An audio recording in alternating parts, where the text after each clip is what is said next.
So in the previous tutorial video, we show you the basic syntax for the while loop. I also try to trace the program using different approaches. We use a flowchart. As you can see, we use flowchart. We use a tabular form. Also, we show you on the Eclipse how to use debugger and breakpoints to trace the while loop. It's really important for you to understand every one of them before you try to continue with more advanced examples. So now for this video, we're going to show you how we can integrate user inputs into while loop and make some interesting application, especially how we can say, now we're going to let a user to actually enter some, let's say, integer variable. Let's say we're going to let him enter, let's say 3 different integer, let's say, and they want to calculate its average. But let's say every integer must be strictly positive. So now, if the user actually try to enter anything that's not strictly positive, we give them a second chance or a third chance, or as long as it will take for them to actually enter a positive number. That's kind of the error handling we can do using while loop. Okay, let's see how exactly we can do it. Okay, so hopefully from there, you can try to be more creative to really solve your problems for the lab exercises or in the lab tests maybe.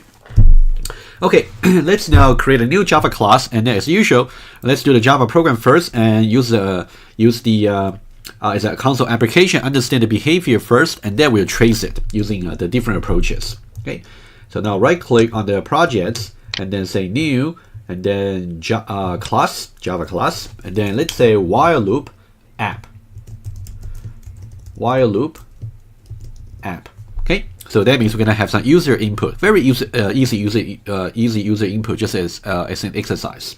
Okay, put a main method here, and then we'll say finish. Okay, that's what we get.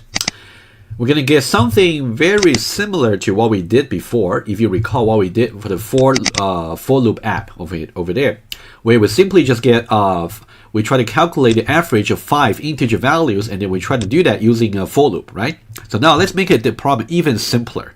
Let's say we only want the user to enter, let's say 2 integers, let's say 2, but we can still really use a while loop, doesn't really matter. Let's say 2 integers, but now for every integer, it must be strictly positive, which means as long as the user is not really entering the valid integer being strictly positive, we have to keep prompting them, giving them chances to really fix their value. Okay, that's something we want to do. Okay, so now let's see this. Okay, so now let me just say this over here. Prompt the user for 2 strictly positive integers, and okay, and let me fix the typo. And once you get 2 positive integers, and calculate their average. Okay, and then so error handling is really important. So now we're gonna do something that we couldn't we could not have done in the previous exercises. Okay, error handling. So now for each integer, as long as the user cannot enter a value strictly larger than 0, we have to keep prompting the user for an integer, which means we're gonna keep prompting it until they give us some valid integer being strictly positive. Okay, so now let me just fix the typo here. Okay, let's now try to do it. Okay, so now because there will be 2 integers, that means we based on what we learned from the for loop app, so we just need 2 iterations, 2. So the number will be 2. Okay, so now what we can do is, let's try this. Okay, we can say, let's try the while loop. So we can do, let's say first of all, since we're gonna use user input, let's say scanner input is new scanner input system.in, and then we're gonna say input dot close over here. Okay, and then we're going to declare our loop counter here, which is I. Integer I is simply equal to 1, let's say, and while I, as we learned from the previous video, let's say if we want 2 iterations, while I is less than or equal to 2, and then we're going to do this and always put at the end I plus plus. Okay, make sure you do that, because if you didn't do this, I would never be able to the i's value will never be able to make this false, which means we keep staying here, which means we never get a chance to exit from the loop. Okay, that's not good. Okay, so now for each one of them, we're going to prompt the user for some integer. Let's just do that first, and then I'll show you. Okay, and then we can say system.out.println. Okay, we can say enter integer. Okay, as before, we can say integer 1, integer 2. And then we're going to say colon here. Okay, there's a prompt. And then let's say here, we also got a local variable here. Okay, we can say integer x is input.next int. Okay, and then we can also have some total value, right? As we did before, integer total, and we can keep accumulating to total. Okay, initially just 0. And then we can say total plus equal x, right? Okay, so now when we exit from the loop, so outside the loop, so we know that total has been accumulated to the 2 strictly positive integers. So now what we can do is we can say total. Okay, actually we can say double average is, okay, we can do a cast. We can either say cast the total into a double, we can say, or we can simply say total divided by 2.0, because we got 2 integer, right? I'm just showing you 2 different ways of doing things. Okay, and then finally we can say system.out.println.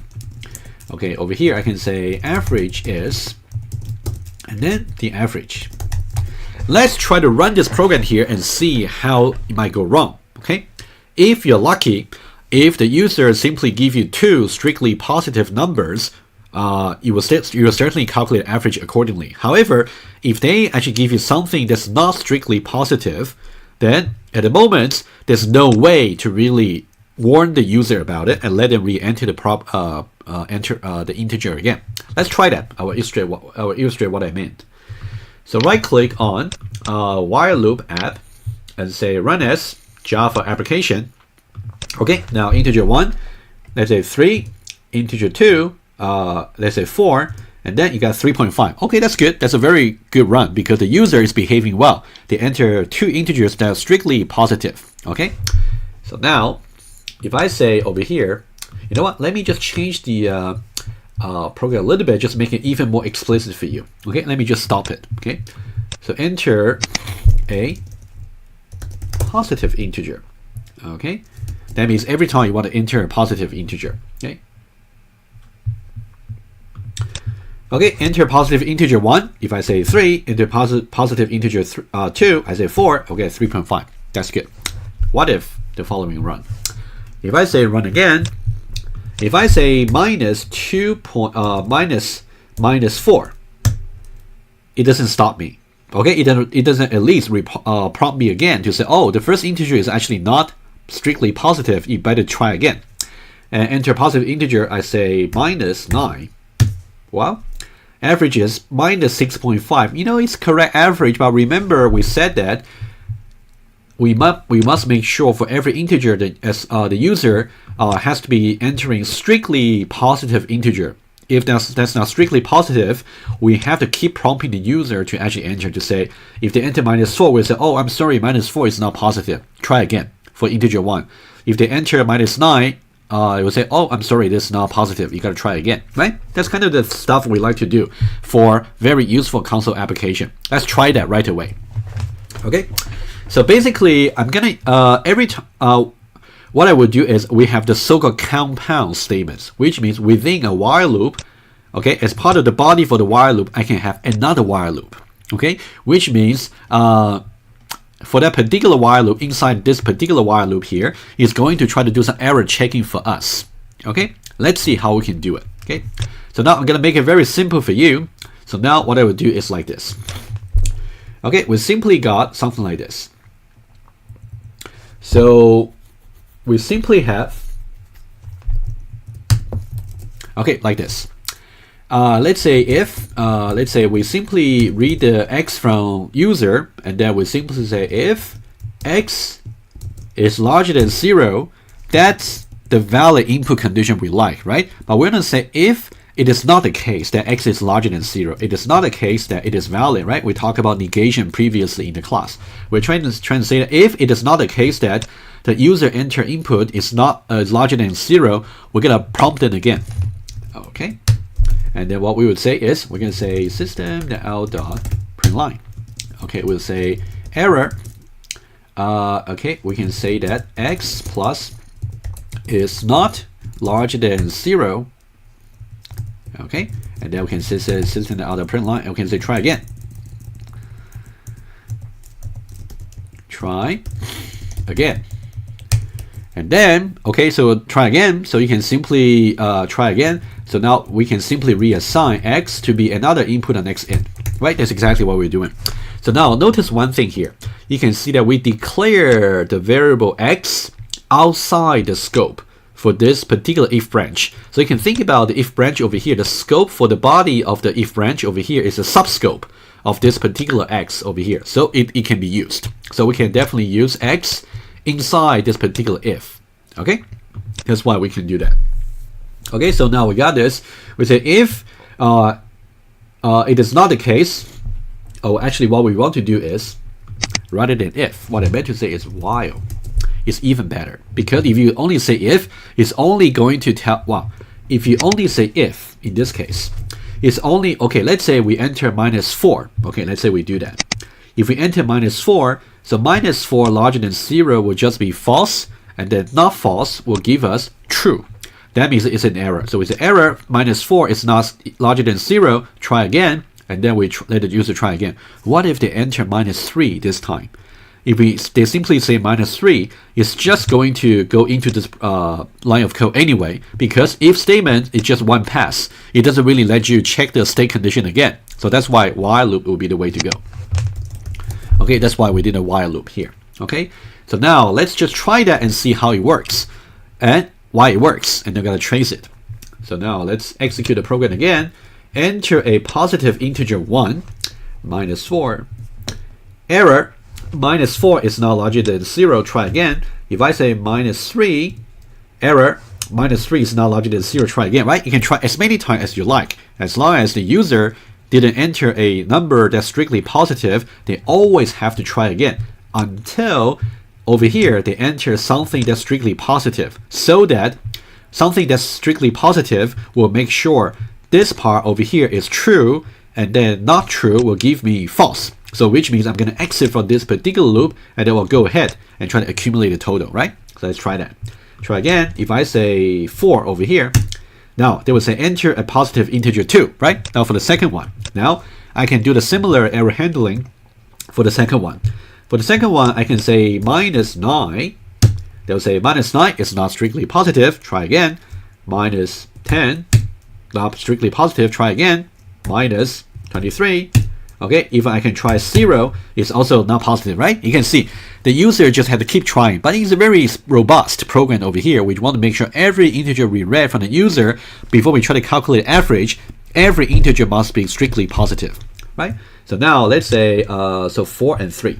Okay, let's say 3 over here. Now they will say average is 3.5, which means it's the 3 over here and the 4 over here that we actually try to store into for average. Okay, so now this is the program I have. I want to show you. You can see it's actually very still not very complicated, but it's fairly nice to actually show you the logic over here. So the outer while loop over here controls how many times, how many integers you're going to prompt the user to enter. In this case, 2 integers. But as part of the body for each iteration, we also got another nested while loop. And this while loop over here, okay, let me just write it down. This outer while loop controls the number of times that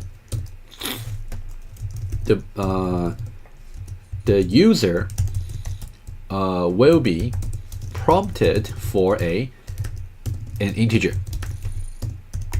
And now currently as we set up, because we say initially I is 0, I is 1, and then as long as I is less than or equal to 2, and then each time we just increment I by 1. So that means that make sure we got exactly 2 iterations to be executed for this particular outer loop, right? And now this particular inner loop, okay, this inner while loop, okay, let me fix the typo here. this inner while loop controls the, I would say, indefinite, because you can see as long as the user enters some number that is not larger than 0, then we're going to keep prompting the user. If the user simply just cannot enter positive number, then we're just going to prompt them for an infinite number of times potentially, but that's okay. Hopefully they will learn, right? Controls the indefinite number of times for the user to try, for the user to attempt entering a number that is strictly positive, right? Okay, that's kind of the idea for the inner loop. So you can see the outer loop and the inner loop, even though they're both while loop, but they are there for different purposes. And it's important that the inner loop is nested within this while loop. Okay, that's again some creative pattern I'm showing to you over here, so you can try to be creative, you know, as long as it can suit your need for your lab exercises or later on the lab tests. Okay, it will take some practice, but at least I can show you some common pattern over here. That's one of them. Okay, so now let's see over here. What I will do is I'm gonna copy the code and then show you on iPad, and then we'll run debugger eventually. Okay, so now what I will do is, let's say I'm gonna copy this fragment of code and then we're gonna trace it together. Okay, let's say only this part over here.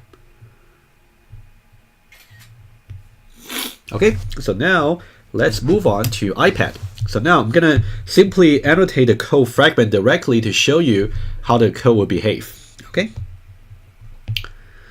Okay, let's say that's the fragment of code we have over here.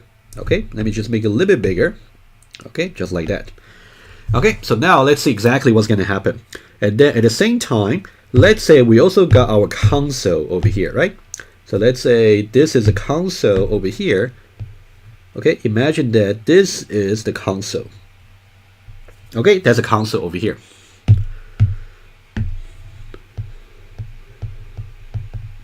Okay, so now let's see what's going to happen. And then I'm also going to show you the variables over here. We're also going to trace it, right?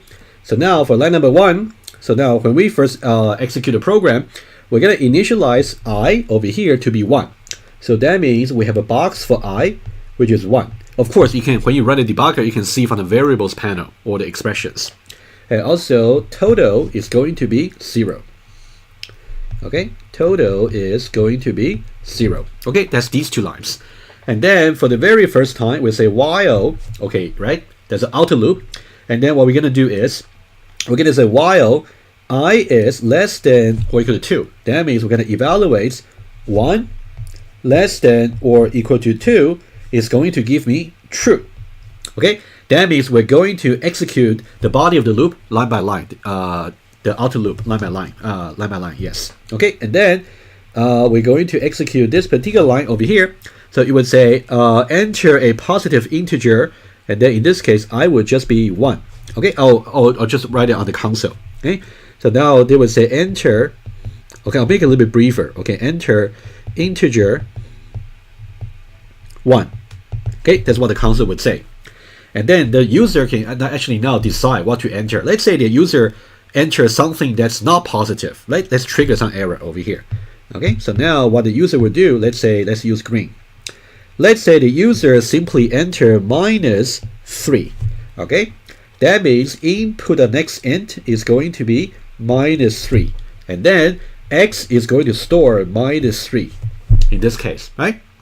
So now we're going to evaluate the inner while loop over here. And then how do we evaluate this? That means we got not the case, and then x at the moment is -3. -3 larger than 0 over here. So it is not the case that -3 is larger than 0. Well, let's think about it. -3 larger than 0 is simply false, right? Because -3 is negative. It's not strictly positive.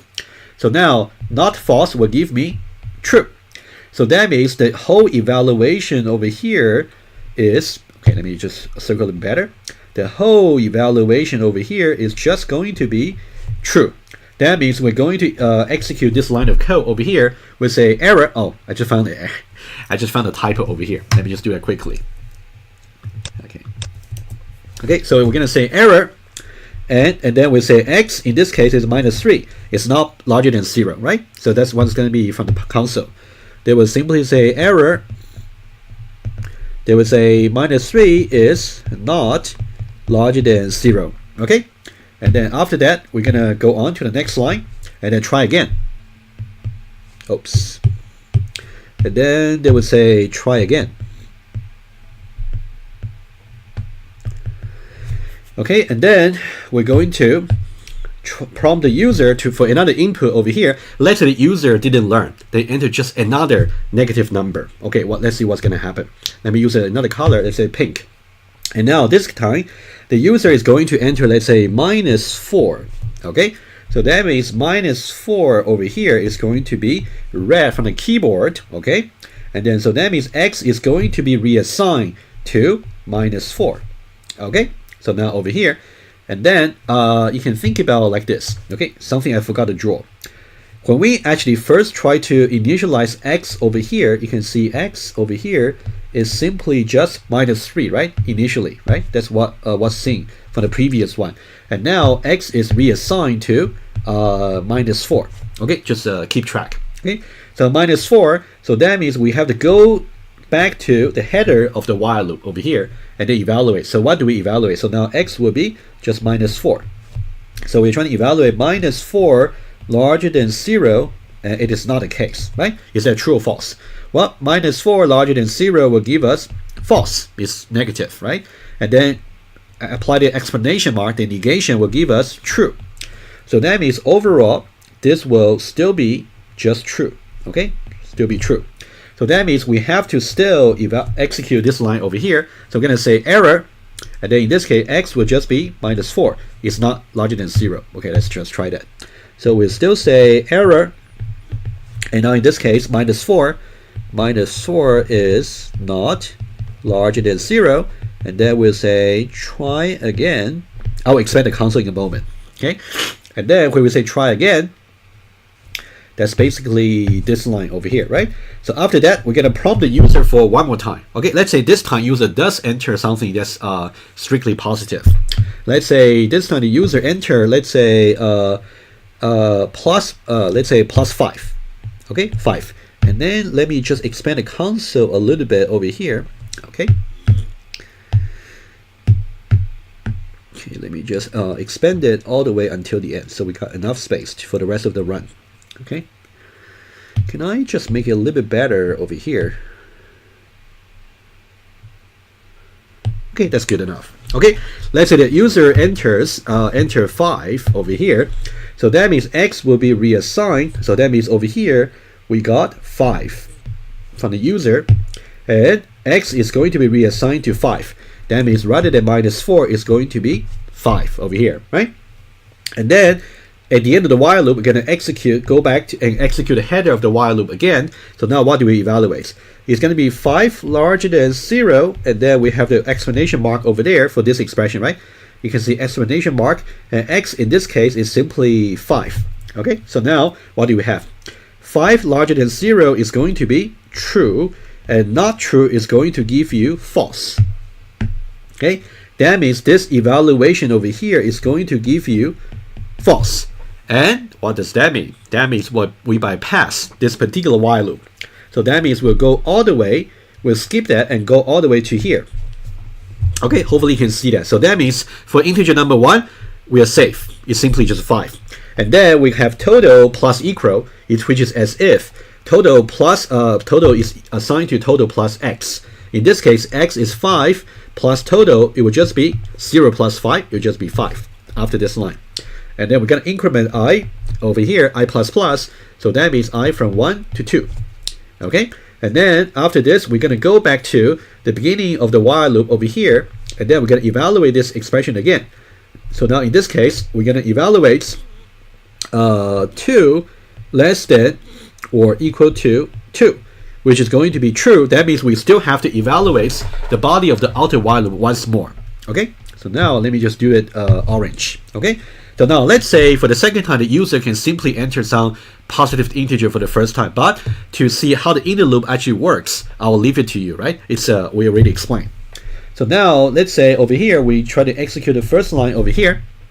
So now the user is going to enter some number over here, right? So now let's just prompt the user. So we would say enter.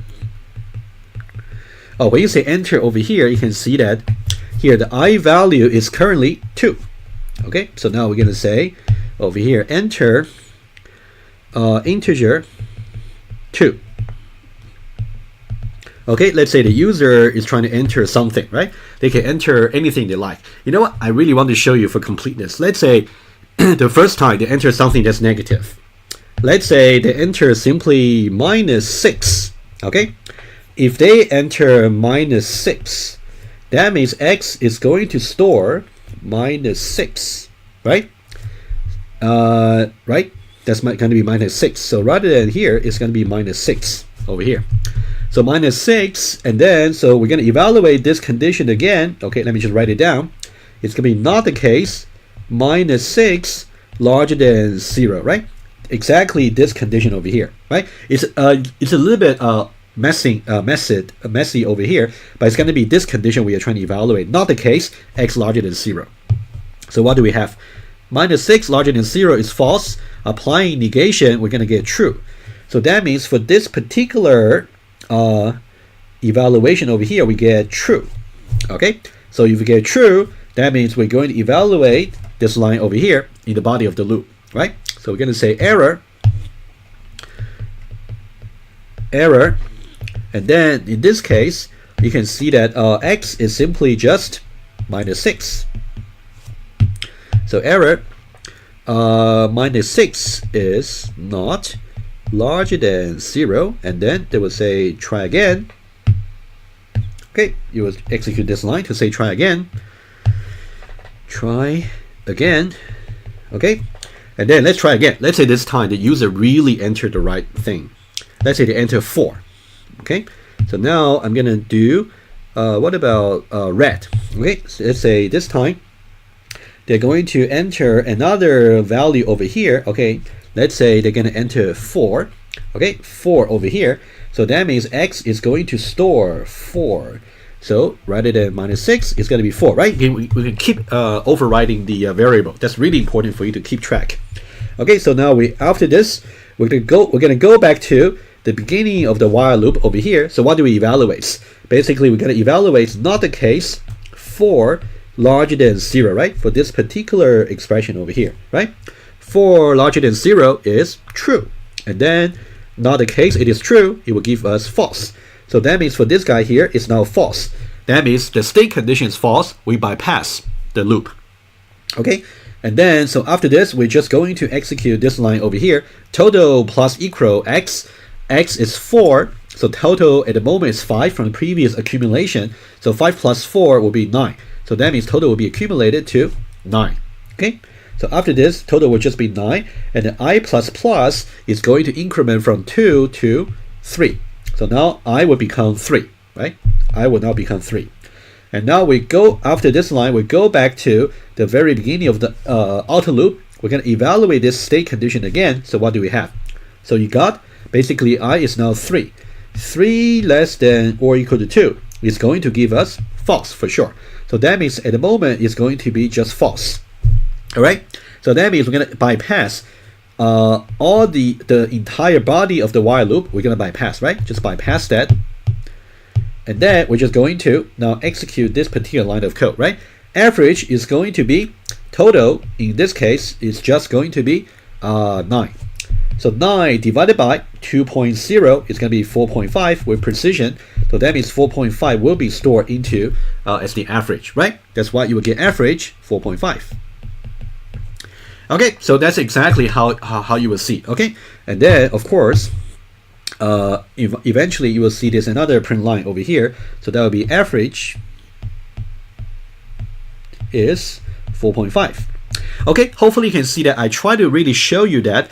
You can see that for the outer loop, is exactly enter integer 1 and also integer 2. Okay, this is the outer loop. is controlling that we do exactly two times for you to enter the integer, right? However, for each one of them, you also have an inner loop over there, which is over here. This is the inner loop, which will make sure as long as you actually enter something that is not valid, you just keep prompting the user for as many times if it is necessary until the user enters something that's strictly positive, right? So this is the inner loop. Okay, hopefully you can see that. And again, this part over here is simply outside the outer loop. Okay, that's what just compute the final answer for the average. Okay, hopefully you can see the idea here. Now, finally, I would like to show you how you can run this in the debugger and see that by yourself.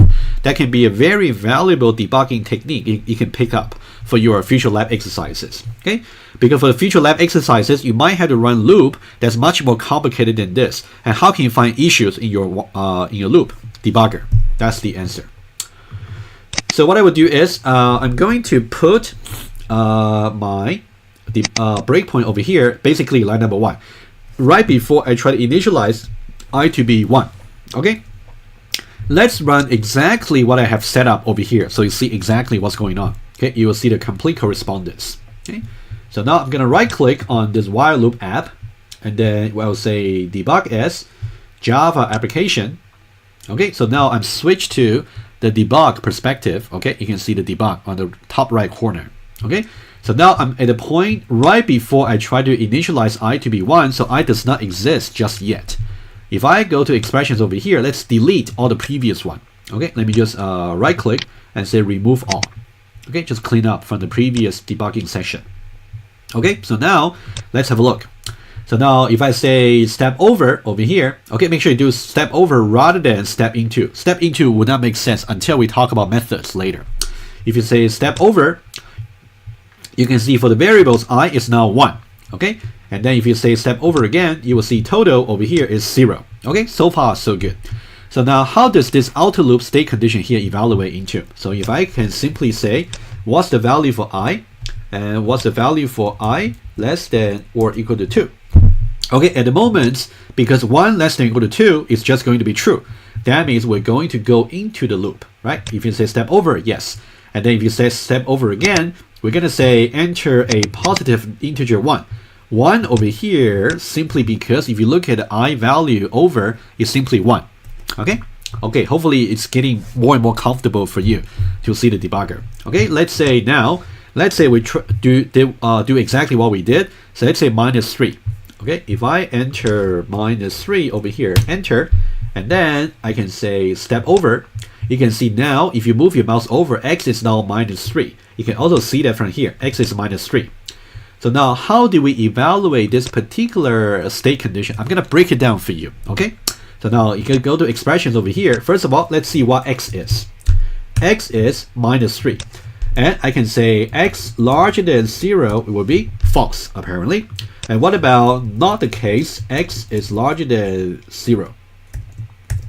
Over here, it's going to be true. So this is the ultimate expression we have to evaluate in order to decide whether we want to go into this particular inner loop. Okay, in this case, because not the case, x larger than 0 is simply true. That means if you say step over, we're going to step into the loop, right? Okay, hopefully you can see that. So now that means we're going to say error, and what's x? If you move your mouse over, it's simply -3. If you say step over, we're going to say error -3 is not larger than 0. Good. And then if you say step over again, you're going to say try again. Okay. If you say, so now we are expecting the user to enter just another integer, right? Let's do exactly what we did. Let's say -4. If I simply enter -4 over here, enter, and then I say step over, you can see now, if you go to variables, x is now -4, right? Used to be -3, but it's now -4. You can see from the expressions over here, x is simply -4. -4 larger than 0 will give you simply false. And not the case, x larger than 0 will negate false, which will be true. So that means this expression over here still evaluated true. That means the user's input is still not satisfactory. So now that means if the state condition for the while loop is simply just true, then we gotta go into the loop once more, right? If I say step over, we're gonna go do it again. So now we'll actually print out this line. We're going to say error, and what's x in this case? It would be -4, right? Remember -4 over here, okay? And then we can say step over, and then it's going to print out error -4 is not larger than 0, okay? And then if we execute line number 30, step over, it's going to say try again. So now let's say we really enter something that's valid. Let's say 5 over here, okay? If I enter 5 over here, enter, and then I say step over again, you can see now, go back to expressions over here. Let's see the variables first. You can see variables x has been changed to 5. So now if you can see expressions over here, x is 5, and 5 larger than 0 is true, and not the case, x larger than 0 will be false, which means this particular state condition here, 5 larger than 0 is true, not true will give you false. So that means we're going to bypass the while loop here, right, for the first integer. If I say step over again, you can see it bypassed everything over here inside the while loop and go to here. So now what we will do is we're going to increment total by x value. If you look at what total is at the moment 0, we're going to increment 5 into it because x is simply 5. Okay, let's see what's going to happen. If you say step over, you can see total has become simply just 5, right? You can see yellow highlight means that's the only variable that's been changed by executing that line. And then when we say I++, at the moment I is simply just 1, meaning that we're still dealing with the first integer. But now if we say step over again, it's going to change the value for I. Okay, so now I has become 2, from 1 to 2. Okay, so now we go back to line number 20, which is to evaluate the state condition for the outer loop again, to see if we want to execute one more time for the second integer. But actually we are going to, because we need to prompt 2 integers rather than just 1. So what we will see is, if you go back to expressions over here, you can see the I value at the moment is simply just 2. And 2 less than or equal to 2 is going to be true, right? So if you say step over, of course, we'll go into the loop, and we'll simply say enter a positive integer. What's I at the moment? It's simply 2, right? Rather than 1. If you say step over, it's going to say enter a positive integer 2 over here. Okay, let's enter that. Okay, what we set it up was, let's say the second integer will just make a mistake at the first time. Let's say -6. Okay, let's say -6. Okay, and then I would say step over. You can see now in the variables, x is simply just -6 over here, right? You can see -6. And then we go to the expressions panel over here. X is -6 over here. And then -6 larger than 0 will be false. And then negating false will be true. That means this particular state condition will be true. That means there's an error for the second integer. So if you say step over here, we'll say error, and what's x? In this case, -6, right? If you move your mouse over. Okay, so we say step over, we're going to say error, -6 is simply not larger than 0. Larger than 0. You can see so far, we got exactly the error, the tracing that we had manually in the iPad, right? Well, I really want you to learn both. Okay, so now it would say it is not, if you try to execute line number 30 by staying step over, it would say try again. Okay, so far so good. So now let's say we try the second time for the second integer. Let's say we enter 4, okay, as we set up previously. And now if I simply just type in 4 over here, enter, and then I will say step over. So now we evaluate this state condition again. If it is true, we have to report the error again. If it is false, we can bypass the error message and then go on to the total accumulation. Let's see. If you go back to variables over here, x is now this time 4, right? You can see that's the only value that's been changed. So 4. So now if you go to expressions over here, you can see x is 4, and 4 larger than 0 will be true. Negation of true will be false, which means this particular expression over here will just be false. That means we're going to bypass everything over here, and it will go directly to line number 34. That's what we can anticipate. Let's see if that's really the case.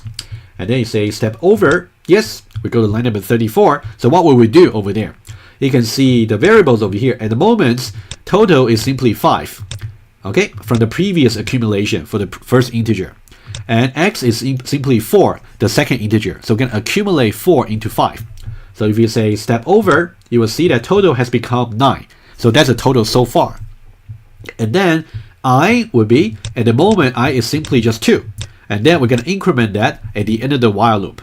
And then we'll say step over. You can see I has become 3 over here, right? 3. And now let's see, and then we after the end of the outer loop, we go back to checking the state condition again. So what do we have? If you go to expressions over here, you can see I is at the moment 3, and 3 less than or equal to 2 will give you false. So that means this condition over here, state condition, will be false. That means we're going to bypass everything as the body of the outer while loop. Okay. So now, if you simply say step over, what should we expect to see? We should expect to see bypassing everything over here, and we'll go to line number 37 directly. Let's try that. If you say step over here, so that means you go to line number 37 as we predicted. So now let's calculate the average. So what's the total here? If you move your mouse over, total is 9. Let's try the expression here. You can see that we have total over here is 9. And then what about total divided by 2.0, any expression you like, as long as the variables are in the correct scope. And then it's going to be 4.5 over here, right? You can see how fun the debugger really is. I really want you to practice on this. Okay, 4.5. So that means we can predict this particular expression on the right hand side as the assignment source is going to be 4.5. And 4.5 will be reassigned to average, right? So now if I say step over, you can see that, go back to variables, you can see average is now 4.5, right? And then we're going to say average is, as a printout, and then what's average? Well, if you move your mouse over, it's 4.5. If you say step over, you would say average is 4.5, right? So now you can see we did exactly what we did manually on the iPad over here. So now I really want you to really understand both versions. So now, when you're really running into trouble for your lab tests or your lab exercises, you can definitely try to really trace the program by yourself, maybe on a piece of paper like how I did for the iPad. But if you really don't want the hassle of writing things down, your best friend will be debugger. You can see how we did it, set a breakpoint to the first line of your code, and then that's how we did in line number 14. And then simply say step over one by one. You can definitely look at the variables to see what have been changed. And also you can look at the expressions over here, especially you can put the branching conditions or the state conditions over here in the expressions field and see if the branching condition or state condition should be evaluated to true or false, right? That's how we trace the code.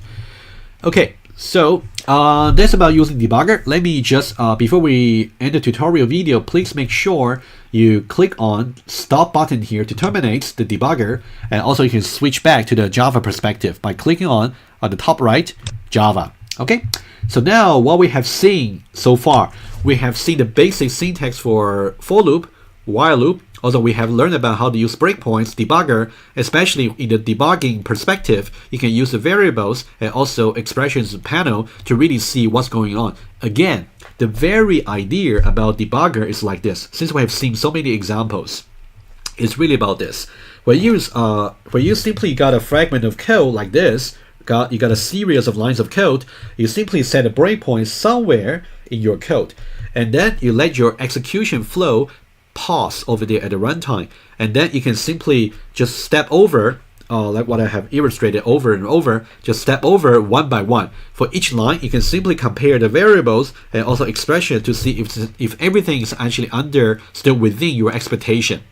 As soon as you see anything that's outside your expectation, that's where the errors is for your code. Okay, so please practice the pattern over here, both on the paper and also on your computer.